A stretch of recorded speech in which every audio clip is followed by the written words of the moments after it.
Hey, it's Leo.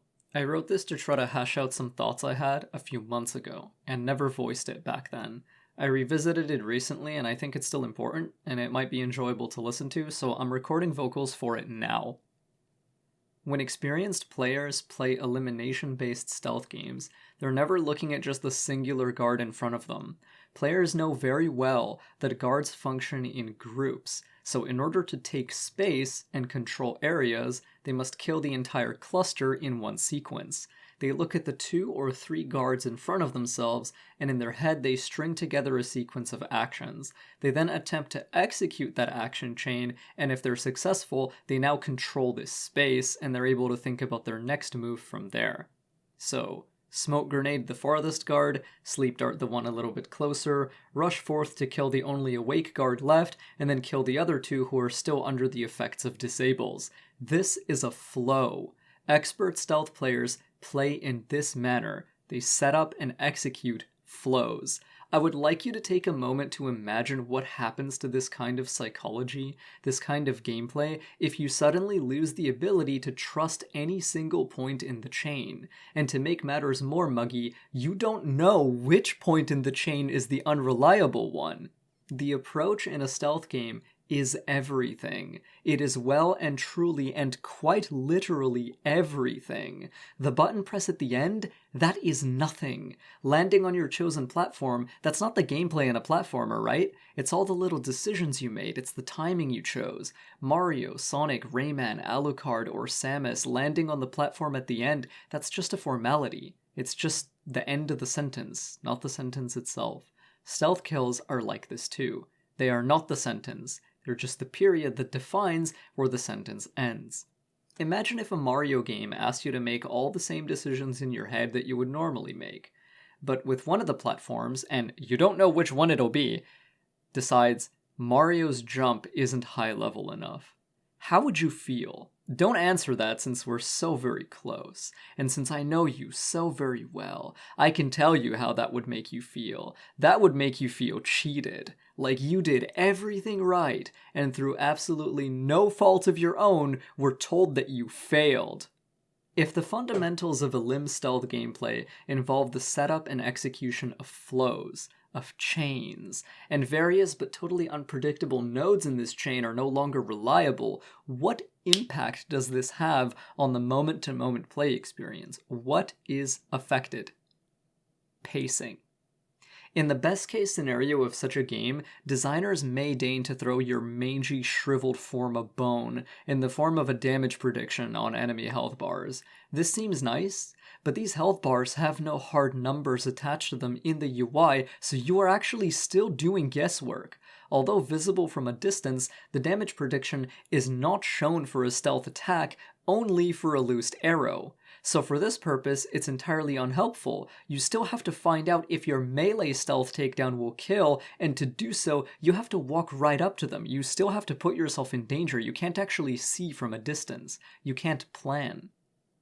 What would Metal Gear Solid feel like if Snake had to stand right behind his enemy to decide whether he feels like knocking him out in a single grab, or whether he thinks it would be more fun to alert the entire base today instead? What would that feel like? What would Dishonored feel like if Corvo Attano, Royal Protector to the Empress, or Dowd, the Knife of Dunwall, snuck up on a foe and didn't know until the moment their blade tasted blood whether their hands will fumble with their weapon or make a clean strike? They'd feel unstable, volatile, messy.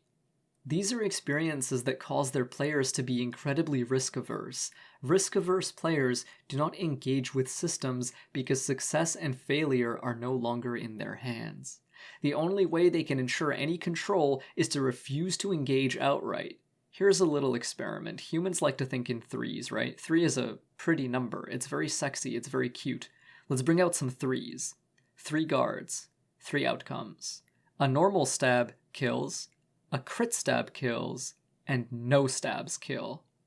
You see a cluster of 3 guards some distance away. One is facing away from you. 2 of them are having a conversation, and those 2 just broke off, and now all 3 are breadcrumbed between you and a shiny objective. This is the perfect time to just connect the dots, right? No items needed, nothing crazy, nothing flashy, nothing fancy. You crouch up to guard 1, pause, your normal stab will kill. You kill him. So far so good, but man, that that pause, that really kind of takes the thrill and pleasure of smoothly moving through everyone, doesn't it? Just a little bit, but it's there, you notice it, you feel it.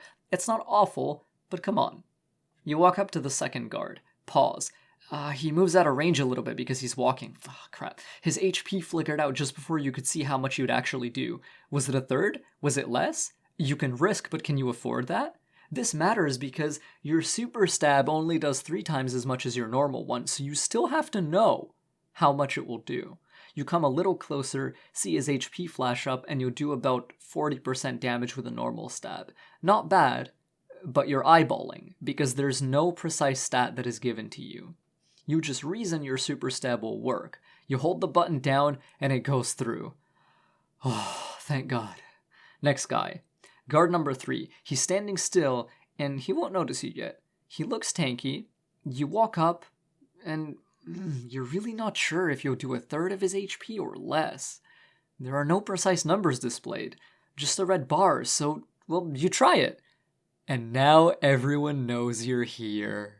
Not only did you do everything right, if this were a normal stealth game, you also properly played and adhered to this specific game's rules, engaging with the previous 2 guards on its terms, on its rules.